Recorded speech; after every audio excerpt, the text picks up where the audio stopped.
రాష్ట్రం మొత్తం తెలుగుదేశం పార్టీ హవా నడుస్తుంది. కీలకంగా మంత్రి నారాయణ ఇలాఖ అయినటువంటి నెల్లూరు నగరంలో మాత్రం వైఎస్ఆర్సీపీ యాక్టివ్గా కనిపిస్తుంది.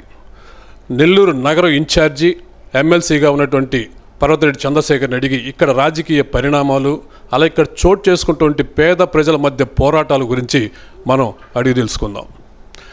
నమస్తే సార్. ఇటీవల 52వ డివిజన్లో ఒక 50 కుటుంబాలు, అలాగే 48వ డివిజన్లో ఒక 100 కుటుంబాలు వైఎస్ఆర్సీపీలో చేరడం జరిగింది. ఇది ఎలా మీకు సాధ్యమైంది? ఏ విధంగా మీరు కోఆర్డినేట్ చేసుకుంటున్నారు? వాస్తవంగా ప్రతి పేదవాడికి కానీ సామాన్యుడికి కానీ సంక్షేమ పథకాలు అందించినటువంటి తీరు కానీ, అలానే కోవిడ్ సమయంలో సుమారుగా 2 సంవత్సరాలు ప్రతి ఒక్కరు కూడా ఇంట్లో నుంచి బయట రాలేని పరిస్థితుల్లో కూడా అందరినీ ఇళ్లలో ఉంచి అటు ఉద్యోగస్తులకు కానీ ఇటు పేదవాళ్ళకు కానీ సంక్షేమ పథకాలు కానీ అభివృద్ధి కానీ అన్నీ కూడా చేసి చూపించినటువంటి ఘనత వైఎస్ జగన్మోహన్ రెడ్డి గారిది. అయితే కూటమి ప్రభుత్వం ఎన్నికలకు ముందు అనేకమైనటువంటి హామీలు ఇచ్చారు. పేదవాళ్ళు పాపం ఆశపడ్డారు. మరింత మెరుగ్గా జగన్మోహన్ రెడ్డి గారి కంటే మిన్నగా చంద్రబాబు నాయుడు గారు ఇస్తారని చాలా ఆశపడ్డారు. అయితే ఈరోజు పరిస్థితి తారుమారైంది.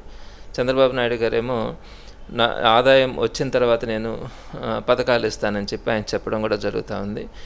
ఒక పక్క గతంలో అలవాటు పడిపోయి ఉన్నారు అనేక పథకాలు, అంటే అమ్మఒడి వచ్చినప్పుడు పిల్లల్ని చదివించుకోవడం కానీ, అలానే ఆసరా కానీ, చేయూత కానీ, వీటన్నిటితో మహిళలందరూ కూడా వారు చక్కగా ఆ కుటుంబాన్ని పోషించుకోవడం ఇవన్నీ కూడా జరుగుతూ ఉన్నాయి. మరి ఈరోజు ఎలాంటి ఆదాయం లేకపోగా ఖర్చులన్నీ పెరిగిపోయినాయి, కరెంటు బిల్లులు పెరిగిపోయినాయి. ఇలా ఆదాయం రాకపోగా ఖర్చులు పెరిగి ఈరోజు పేదవాడి పరిస్థితి అయితే చాలా అగమ్యగోచరంగా ఉంది. అయితే ఇంకా ఎన్నికల సమయం ఇంకా చాలా సమయం ఉంది కాబట్టి కొంతమంది బయటపడలేకపోతూ ఉన్నారు. అయితే నెల్లూరు నగర నియోజకవర్గంలో మాత్రం అన్ని డివిజన్స్ నుంచి కూడా వైఎస్ఆర్సీపీ కానీ జగన్మోహన్ రెడ్డి గారి పట్ల కానీ ఒక సానుకూలతతో ముందుకు రావడం కూడా జరుగుతూ ఉంది. తప్పకుండా వారికి జగన్మోహన్ రెడ్డి గారి పట్ల కానీ అలానే వైఎస్ఆర్సీపీ పట్ల కానీ ఉన్నటువంటి ఆ ఇష్టాన్ని పార్టీలో వారందరినీ కూడా ఆహ్వానించి పార్టీలో చేర్చుకోవడం కూడా జరుగుతూ ఉంది. తప్పకుండా రాబోయే రోజుల్లో వైఎస్ఆర్సీపీ ఒక మంచి మెజారిటీతో సీట్స్ రావడం కానీ, అంటే గతం కంటే మిన్నగా 151 సీట్ల కంటే మిన్నగా రాబోయే రోజుల్లో వైఎస్ఆర్సీపీ అధికారంలోకి వస్తుందనే నమ్మకం ఈరోజు ప్రతి పేదవాడికి కానీ సామాన్యుడికి కానీ ఉండబట్టే ఈరోజు వారందరూ కూడా ముందుకు రావడం జరుగుతూ ఉంది. తప్పకుండా రాబోయే రోజులు మంచి రోజులని నేను ప్రజలకు కూడా తెలియజేస్తా ఉన్నాను. అలాగే నారాయణ గారు ఉన్నటువంటి ఇక్కడ ఎమ్మెల్యేగా ఉన్నటువంటి మంత్రి నారాయణ నియోజకవర్గంలో 130 కుటుంబాలు బర్మాషాల గుంట వద్ద ఈదుల పాలయ్యాయి. వాళ్ళ ఆక్రమణలు పగలగొట్టే పరిస్థితి వచ్చినప్పుడు వాళ్ళందరూ కూడా మంత్రి గారిని కలిస్తే ఆయన హెల్ప్ చేయలేదు. మీరు మొండిగా ఆ పేద పక్షుల పక్క నిలబడి మీరు పోరాడి వాళ్ళందరికీ న్యాయం చేశారు. అది ఇప్పుడు వాళ్ళకి ఎటువంటి న్యాయం జరిగిందంటారు? తప్పకుండా రైల్వే ట్రాక్ పక్కన సుమారుగా 143 కుటుంబాలు అవన్నీ కూడా వాళ్ళందరికీ కూడా ఆల్టర్నేటివ్ చూపించకుండా గతంలోనే, అంటే రైల్వే ట్రాక్ ఎక్స్టెన్షన్ కోసం వారందరినీ కూడా ఖాళీ చేయించాలని 2014-19 మధ్యలోనే ప్రపోజల్ కూడా రెడీ అయ్యి వారందరినీ కూడా ఖాళీ చేయించడానికి ప్రయత్నం చేయడం జరిగింది. ఆ రోజు కూడా వైఎస్ఆర్సీపీ కొంత వారందరికీ కూడా ఆపించడం కూడా జరిగింది. ఆ తర్వాత వైఎస్ఆర్సీపీ ప్రభుత్వం వచ్చిన తర్వాత వారందరికీ కూడా 6 అంకణాల స్థలం ఇప్పించడం కానీ, అదేవిధంగా వాళ్ళు ఇల్లు కట్టుకోవడానికి 1,80,000 రూపాయలు శాంక్షన్ చేయించడం కూడా జరిగింది. అయితే ఆ క్రమంలో గడిచిన 1 సంవత్సరంగా కూటమి ప్రభుత్వం వచ్చిన తర్వాత ఆ కన్స్ట్రక్షన్స్ అన్నీ కూడా ఆగిపోయి ఉన్నాయి. అంటే సుమారుగా 70-80% మాత్రమే ఆ ఇళ్ళన్నీ కూడా కంప్లీట్ అయి ఉన్నాయి. అయితే వీరందరూ కూడా ఈ 140 కుటుంబాలన్నీ కూడా అత్యంత నిరుపేద కుటుంబాలు. వాళ్ళ పరిస్థితి ఎట్టుంటుందంటే ఆ రోజుకి ఆ రోజు వాళ్ళు తిని ఆ రాత్రికి పడుకునే పరిస్థితుల్లో ఆ కుటుంబాలన్నీ కూడా ఉన్నాయి. చాలామంది చిన్న చిన్న బిడ్డలు కానీ ముసలోళ్ళు కానీ ఇలాంటి పరిస్థితిలో ఉన్నారు. అయితే ఇవన్నీ చూసుకోకుండా ప్రభుత్వం లాస్ట్ ఒక 15 days బ్యాక్ ఒక 3 రోజుల ముందు అక్కడ అనౌన్స్మెంట్ చేయించి 3 రోజుల లోపల ఇవన్నీ కనుక ఇల్లు మీరు ఖాళీ చేయకపోతే జేసీబీలను తీసుకొని వచ్చి మేము ఇక్కడ ఎన్ని కూడా తొలగిస్తామని చెప్పి అనౌన్స్ చేయడం కూడా జరిగింది. వీరందరూ కూడా ప్రాధాన్యపడితే పోలీస్ అంతా కూడా, అంటే 2 DSPలు కానీ 4 CAలు కానీ పోలీస్ డిపార్ట్మెంట్ అంతా కూడా వచ్చి అక్కడ టెంట్లు వేసుకొని పవర్ కట్ చేయడానికి సిద్ధపడ్డారు. సో అటువంటి పరిస్థితుల్లో వాళ్ళు అందరినీ కూడా కలవడం జరిగింది. నన్ను కలిసిన తర్వాత నేను అందరితో కూడా RDOతో కానీ DROతో కానీ కమిషనర్తో కానీ అందరితో కూడా మాట్లాడాను. కానీ అందరూ కూడా హోప్లెస్ అని చెప్పినారు. ఎందుకంటే వాళ్ళందరికీ కూడా టైం అయిపోయింది, తప్పకుండా ఈ రైల్వే ఎక్స్టెన్షన్ పనులు తప్పకుండా చేయాల్సిన పరిస్థితి ఉంది కాబట్టి వాళ్ళని వెకేట్ చేయాల్సిన పరిస్థితి ఉందని చెప్పి చెప్పడం జరిగింది. అయితే కలెక్టర్ గారికి నేను విషయాన్ని తీసుకెళ్ళిన తర్వాత ఆయన స్పందించారు. నేను ఒకటే చెప్పాను, ఈ డెవలప్మెంట్కి ఎక్కడా కూడా వైఎస్ఆర్సీపీ వ్యతిరేకం కాదు, వాళ్ళ వాళ్ళకి ఆల్టర్నేటివ్ చూపించండి. అంటే వాళ్ళకి కనుక ఇప్పుడు మనం బలవంతంగా కనుక తొలగిస్తే వారు కనీసం చెట్టు కింద ఉండడానికి కూడా పరిస్థితి సరైనటువంటి పరిస్థితి లేదు. సో అంత ఘోరమైన పరిస్థితిలో ఉన్నారని చెప్పిన తర్వాత ఆయన కొంచెం సానుకూలంగా స్పందించడం కూడా జరిగింది. ప్యారలల్గా అక్కడ ఉన్నటువంటి 140 కుటుంబాల వాళ్ళందరితో కూడా మాట్లాడి వారందరినీ కూడా మళ్ళీ తీసుకొని వచ్చి గ్రీవెన్స్లో కలెక్టర్ గారి దగ్గర రిప్రజెంట్ చేయించడం కానీ, గట్టిగా అక్కడ నిలబడి వచ్చిన వాళ్ళందరూ కూడా పోలీస్ డిపార్ట్మెంట్కి కానీ ఎటువంటి పరిస్థితుల్లో కూడా వీళ్ళు ఖాళీ చేసే పరిస్థితి లేదు, వీళ్ళకి ఆల్టర్నేటివ్ చూపించిన తర్వాత మాత్రమే ఖాళీ చేయించాలా, ఈ లోపల మాత్రం ఖాళీ చేస్తే వైఎస్ఆర్సీపీ పెద్ద ఎత్తున ఇక్కడే వారికి అండగా ఉండి ఫైట్ చేయడం కూడా జరుగుతుందని చెప్పడం జరిగింది. దీనికి స్పందించినటువంటి అధికారులు తప్పకుండా వారందరికీ కూడా ఆల్టర్నేటివ్ చూపించిన తర్వాత మాత్రమే ఖాళీ చేస్తామని చెప్పి చివరి క్షణంలో మాట ఇచ్చి వారందరూ కూడా వెనక్కి వెళ్ళడం జరిగింది. ఈరోజు వారందరికీ కూడా ఆల్టర్నేటివ్గా టిట్కో హౌసెస్ని ఏర్పాటు చేయించడం కూడా జరుగుతూ ఉంది. అంటే టిట్కో హౌసెస్లో కూడా ఫెసిలిటీస్ లేవు, అంటే పవర్ కానీ వాటర్ కానీ ఆ ఫెసిలిటీస్ లేవు. సో ఆ ఫెసిలిటీస్ అన్నీ ప్రొవైడ్ చేయించిన తర్వాత వీరందరినీ అక్కడికి షిఫ్ట్ చేయించిన తర్వాత మాత్రమే ఈ హౌసెస్ని వెకేట్ చేయిస్తామని చెప్పి కలెక్టర్ గారు స్పష్టమైన హామీ ఇచ్చినారు. ఆ ప్రకారమే ఇక్కడ జరుగుతూ ఉంది. ఈరోజు ఆ కుటుంబాలన్నీ కూడా చాలా సంతోషంగా కూడా ఉండటం చూస్తూ ఉన్నాం. కాకాని గోవర్ధన్ రెడ్డి గారు కొన్ని కారణాల వల్ల, కేసుల వల్ల ఆయన అజ్ఞాతంలో ఉన్నారు. అలాగే ఈరోజు నెల్లూరుకి ఒక పెద్ద దిగ్గుగా, పార్టీకి ఒక పెద్ద దిగ్గుగా మీరే మారారు. ఇటీవల అనిల్ కుమార్ యాదవ్ ప్రెస్ మీట్ పెడితే ఆయన బెదిరించేటట్టుగా ఆ పార్టీ నుంచి ఆయనకి హెచ్చరికలు వచ్చాయి, మిమ్మల్ని కూడా అరెస్ట్ చేస్తాం, మీ మీద కూడా కేసులు ఉన్నాయని. అలాంటి హెచ్చరికలు మీకు వస్తున్నాయా? మొదటి నుంచి కొంతమంది ప్రత్యక్షంగా పరోక్షంగా ఈ మాటలు అయితే కనపడ్డాయి. అంటే నేను కౌన్సిల్లో మాట్లాడేటప్పుడు కానీ ఇట్లాంటి పరిస్థితులు వచ్చినప్పుడు నేనైతే ఒకటే చెప్పినాను, నేను నా డ్యూటీని, నా మీద ఎవరైతే జగన్మోహన్ రెడ్డి గారు నమ్మకంగా నాకు కొన్ని బాధ్యతలు ఇచ్చినారో, సో నేను ఆ బాధ్యతలు నిర్వర్తించే క్రమంలో నేను తప్పకుండా కూడా ముందుకెళ్ళడం జరుగుతుంది. ఏదైనా మన రాసి పెట్టింది ఏది తప్పించలేం కాబట్టి ఏదో జరుగుతుంది, దాని గురించి నేను ఈరోజు ఆలోచించి వెనకడుగు వేయాలను లేదనుకుంటే నా నిర్ణయాన్ని మార్చుకోవాలని నేను అనుకోవట్లేదు. తప్పకుండా నేను 10 మంది కోసం, అంటే వైఎస్ఆర్సీపీ పార్టీ కార్యకర్తలు, నాయకులు కానీ అలానే పేదవాళ్ళ పక్షాన్ని నిలబడాలన్నది ఈ పార్టీ ఆశయం. సో ఆ పార్టీ, మన పార్టీ ఆశయం, ఆ క్రమంలో తప్పకుండా ముందుకెళ్ళడం కూడా జరుగుతుంది. ఇవన్నీ కూడా ఏదైనా వచ్చినా కూడా వాటన్నిటిని ఫేస్ చేయడానికి వైఎస్ఆర్సీపీ తరఫున ఎప్పుడు కూడా ముందుంటానని తెలియజేస్తా ఉన్నాను. అలానే ముందుకెళ్ళడం కూడా జరుగుతుంది.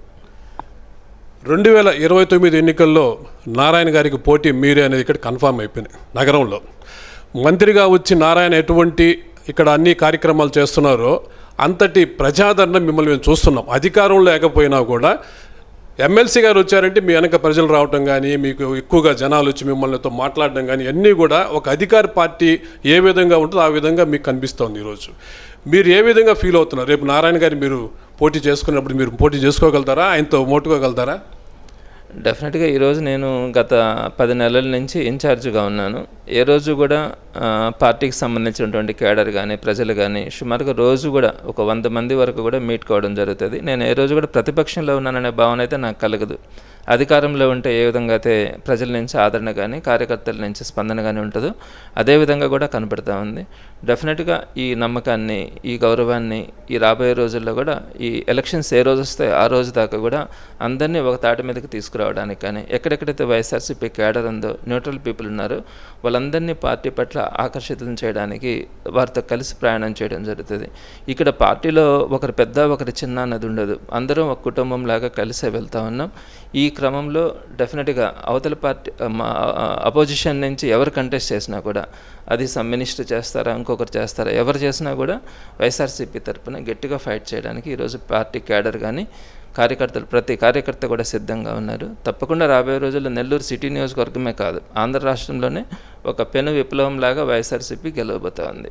ఈ భగత్ సింగ్ కాలనీ కానీ తీసుకుంటే అది ఎంత బోగస్ అన్నది మీ అందరికీ కూడా తెలిసే ఉంటుంది. ఒకటి, జగన్మోహన్ రెడ్డి గారు ఇంతకుముందు వెంకటేశ్వరపురం దగ్గర ఫ్లడ్స్ వచ్చినప్పుడు, పెన్నా ఫ్లడ్స్ వచ్చినప్పుడు జగన్మోహన్ రెడ్డి గారు స్వయంగా వచ్చినారు.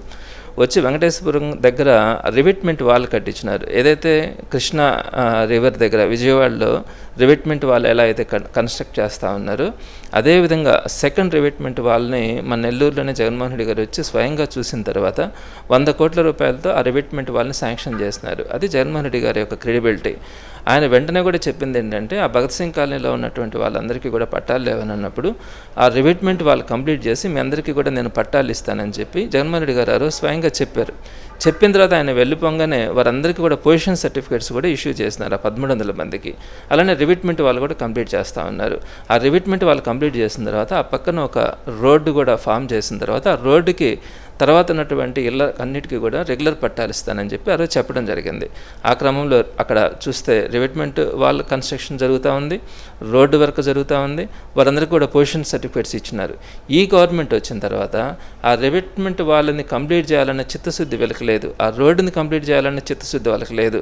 హడావిడిగా వీళ్ళందరికీ కూడా ఏదైతే పొజిషన్ సర్టిఫికేట్స్ వైఎస్ఆర్సీపీ ప్రభుత్వంలో ఇచ్చున్నారో వారందరికీ కూడా మేము పట్టాలు ఇస్తున్నాము, మేము మాత్రమే వాళ్ళని ఉద్ధరిస్తూ ఉన్నామని చెప్పడం అంటే చాలా సిగ్గుచేటైనటువంటి విషయం. సో దాని వర్క్ అంతా కూడా జగన్మోహన్ రెడ్డి గారు వెంకటేశ్వరపురం పర్యటనకు వచ్చినప్పుడు ఆ రోజు ఆయన చెప్పినటువంటి మాటల ప్రకారం వాటన్నిటిని కూడా ఎగ్జిక్యూట్ చేయడం కూడా జరిగింది. ఇదంతా కూడా వైఎస్ఆర్సీపీ చేస్తున్నటువంటిది. మీరు అవన్నీ కంప్లీట్ చేయకుండానే ఈరోజు పట్టాలు ఇస్తే కూడా చెల్లుబాటు కావు. ఎందుకంటే సుప్రీంకోర్టు గైడ్లైన్స్ ప్రకారం కొన్ని ఉన్నాయి. అంటే ఒక రివర్ ఉన్నప్పుడు ఆ రివర్ బండ దగ్గర నుంచి 100 మీటర్స్ దాకా కూడా ఇట్లాంటివన్నీ కూడా కన్స్ట్రక్షన్స్ చేయకూడదు అన్నది క్లియర్గా ఉంది. అయితే మనం ఈ ప్రొటెక్షన్ వాళ్ళు కానీ ఈ రోడ్డు కానీ అన్నీ కంప్లీట్ చేసుకున్న తర్వాత కనుక వాళ్ళకి కనుక ఇస్తే వాటికి ఒక చట్టబద్ధత అనేది ఏర్పడుతుంది. మీలో చిత్తశుద్ధి లేక దాన్ని కంప్లీట్ చేస్తామనే నమ్మకం కూడా లేకుండా ఈరోజు మీరు ఈ పట్టాలన్నీ కనుక ఇస్తే కేవలం ఏంటంటే వాళ్ళని మోసం చేయడానికి అన్నట్టుగానే ఉంది తప్ప ఇంకొకటి మాత్రం కాదనేది ఈరోజు ప్రజలందరి అభిప్రాయం కూడా. ఇప్పుడు మీరు ఇచ్చినటువంటి పొజిషన్ సర్టిఫికేట్లు నకిలీవి అని చెప్పి మంత్రి నారాయణ గారు ప్రకటించడం జరిగింది సార్, దాని మీద మీరేమంటారు?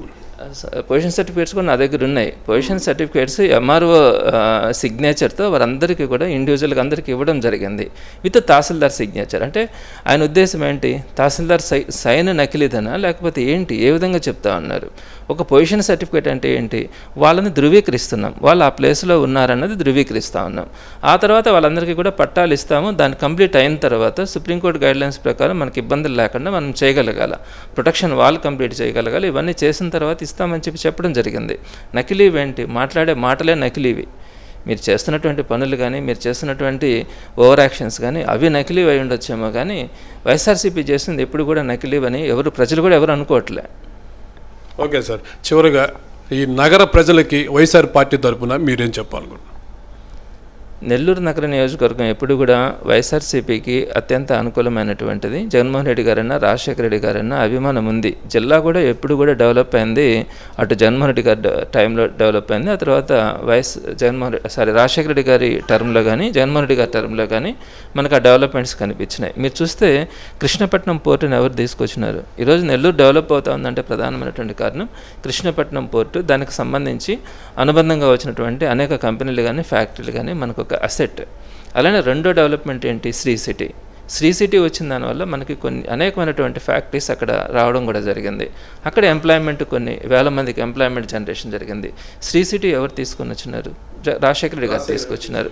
ఇలా మనకి ఆ డెవలప్మెంట్స్ అన్నీ కూడా మనకి రాజశేఖర రెడ్డి గారు కానీ దాని ఎక్స్టెన్షన్లో ఇప్పుడు జగన్మోహన్ రెడ్డి గారి టైంలో మీరు తీసుకుంటే ఇప్పుడు వెంకటేశ్వరం దగ్గర రివిట్మెంట్ వాళ్ళు కానీ పెన్నా దగ్గర రెండో బ్రిడ్జిని కూడా మనం కన్స్ట్రక్ట్ చేస్తూ ఉన్నాం. అంతకుముందు పెన్నా మీద ఇంకొక బైపాస్ మీద తీసుకొచ్చినటువంటి బ్రిడ్జ్ కూడా రాజశేఖర రెడ్డి గారు కంప్లీట్ చేసినటువంటిదే.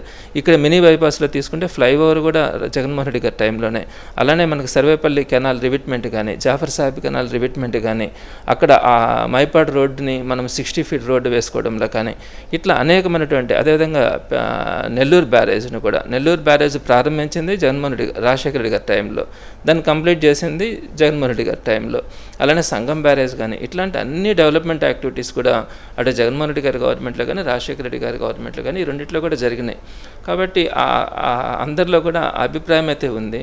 తప్పకుండా మళ్ళా జగన్మోహన్ రెడ్డి గారి గవర్నమెంట్ వచ్చిన తర్వాత నెల్లూరు నగర నియోజకవర్గంలో ఉన్నటువంటి అన్ని మిగిలినటువంటి బ్యాలెన్స్ పనులన్నీ కంప్లీట్ చేయడంతో పాటు ప్రజలందరికీ కూడా అండగా ఉండడం కూడా జరుగుతుందని అందరికీ కూడా తెలియజేస్తా ఉన్నాను.